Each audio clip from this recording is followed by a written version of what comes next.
9 choses que les femmes ressentent lorsque vous disparaissez simplement. Imaginez l'impact que votre absence peut avoir. Que se passe-t-il vraiment dans leur esprit quand vous choisissez de vous effacer, de disparaître sans un mot? Chaque émotion, chaque pensée devient plus puissante, plus révélatrice. Aujourd'hui, on va plonger dans les réactions cachées, celles qu'elles ne montrent jamais, mais qui les marquent profondément. Vous serez surpris de découvrir à quel point ce silence peut être plus fort que n'importe quelle parole. Restez jusqu'à la fin pour comprendre le pouvoir inattendu d'une absence calculée. Premièrement, elles ressentent un vide. Quand vous disparaissez, elles se retrouvent seules face à elles-mêmes, face à ce silence qui résonne comme un écho puissant. Ce vide les oblige à se tourner vers elles-mêmes, à chercher un sens à cette absence. Selon le stoïcisme, ce vide est une invitation à l'introspection, une opportunité de réflexion intérieure qui peut les déstabiliser, mais aussi les pousser à examiner leur propre comportement. Ensuite, elles commencent à douter. Le doute les envahit, un questionnement sur ce qu'elles ont fait de mal ou ce qu'elles auraient pu changer. Ce doute révèle une incertitude ancrée en chacun de nous, un rappel stoïcien que nous ne contrôlons ni les pensées ni les actions des autres.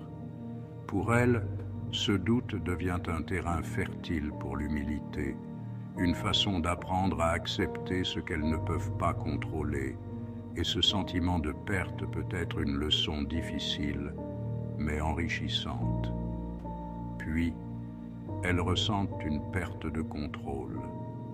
Votre absence leur rappelle qu'elles ne peuvent pas tout contrôler, que vous avez pris cette décision de partir sans qu'elles puissent y faire quoi que ce soit.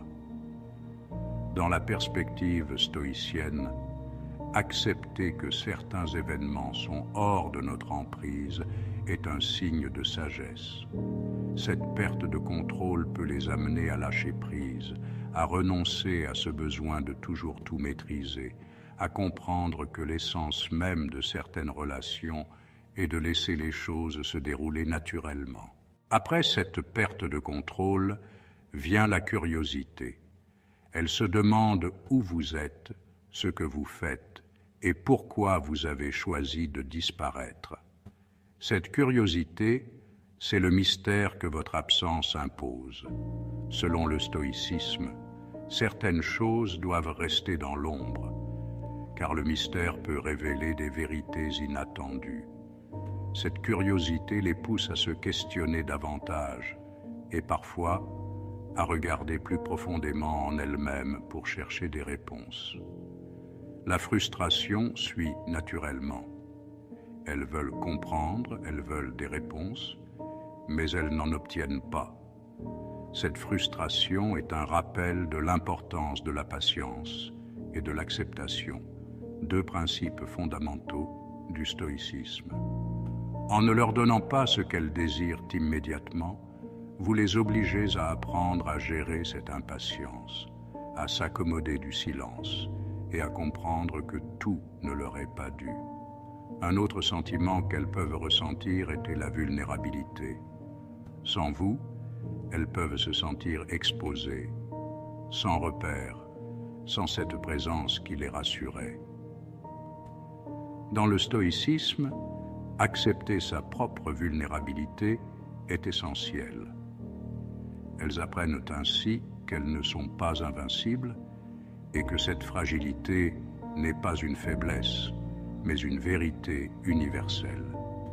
Cette vulnérabilité leur offre l'opportunité de mieux se connaître, de mieux se comprendre. Il y a aussi la peur de l'oubli. Elles se demandent si elles ont eu un impact sur vous, si elles restent importantes pour vous malgré cette distance. Cette peur est une projection de l'insécurité humaine face à l'impermanence. Pour les stoïciens, il est essentiel d'accepter que tout est éphémère. En se demandant si elles comptent pour vous, elles sont confrontées à l'idée que parfois, il faut accepter de ne pas pouvoir contrôler la perception que les autres ont d'elles. À ce stade, elles peuvent aussi ressentir le besoin de se prouver. Parfois, elles cherchent à comprendre pourquoi vous avez disparu, en pensant que changer certains aspects d'elles-mêmes pourrait faire une différence. Cependant, le stoïcisme nous rappelle de chercher la validation en nous-mêmes, pas dans le regard des autres. Cette introspection pourrait les amener à réaliser qu'elles doivent se concentrer sur leur propre bien-être et leur propre épanouissement, sans chercher à se conformer aux attentes des autres. Enfin, en se posant toutes ces questions, certaines peuvent finir par éprouver un mélange d'admiration et de respect pour ce choix de s'effacer. L'absence peut parfois imposer le respect, car elle exige de la force et du détachement. En adoptant ce retrait, vous leur rappelez que votre présence n'est jamais garantie. Dans le stoïcisme, savoir partir, se détacher, est une forme de sagesse qui demande du courage et de la maîtrise de soi. En conclusion, disparaître n'est pas un simple acte de fuite. C'est une façon subtile mais puissante de laisser un impact, d'imposer une réflexion. Cette absence rappelle que l'on ne possède rien ni personne et que parfois, les silences parlent plus fort que les mots. En vous retirant, vous leur offrez une opportunité de grandir, de comprendre des aspects d'elles-mêmes qu'elles n'auraient peut-être jamais explorés. Si ce genre de contenu vous inspire et vous aide à mieux comprendre les relations humaines à travers le prisme du stoïcisme, abonnez-vous et activez les notifications pour ne rien manquer. Rejoignez notre communauté de pensée et de réflexion pour continuer à explorer la sagesse ancienne et son application dans notre vie moderne.